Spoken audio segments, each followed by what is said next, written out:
متحدہ عرب امارات کی شہریت کے دروازے کھل گئے۔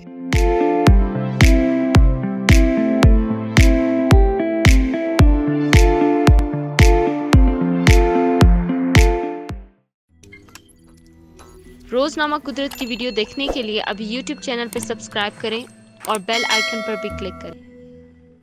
اعلیٰ تعلیم یافتہ و دولت مند افراد کے لیے اماراتی شہریت کی راہ ہموار۔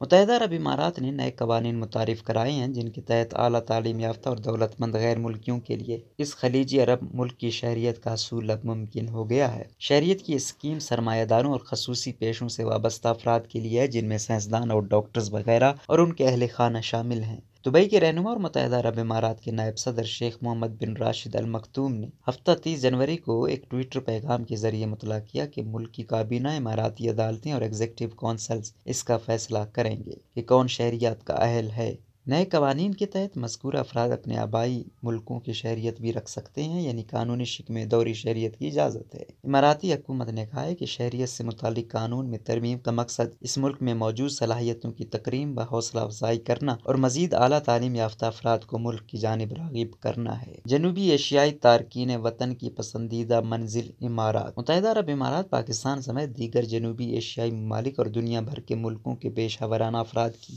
ایک من چاہی منزل رہا ہے۔ اس خلیجی عرب ملک کی مجموعی آبادی میں 88.52% لوگ غیر ملکی ہیں جبکہ صرف 11.48% اماراتی ہیں۔ پاکستان، بنگلہ دیش، بھارت اور چند دیگر جنوبی ایشیائی افراد کا تناسب 59.48% ہے۔ گو کہ ملازمت کے اعتبار سے دبئی، ابوظہبی وغیرہ بہترین شہر ہیں، مگر متحدہ عرب امارات میں شہریت قریب ناممکن سی بات ہے۔ گزشتہ سال اماراتی حکومت نے گولڈن ویزا اسکیم متعارف کرائی جس کے ذریعے وہاں مقیم تارکین وطن و ملازمین کے لیے 10 سال تک رہائش کی اجازت حاصل کرنا ممکن ہو گیا تھا۔ اب تازہ قانونی ترمیم میں شہریت کی راہ کھول دی گئی ہے۔ فی الحال یہ واضح نہیں کہ آیا اس نئی اسکیم کی بدولت شہریت حاصل کرنے والے امارات کے پبلک ویلفیئر سسٹم سے مستفید ہو پائیں گے یا نہیں۔ متحدہ عرب امارات نے بلا معاوضہ تعلیم، ہیلتھ کیئر، مکانات کے لیے قرض اور دیگر سہولیات کے لیے بھاری رقوم خرچ کی جاتی ہے۔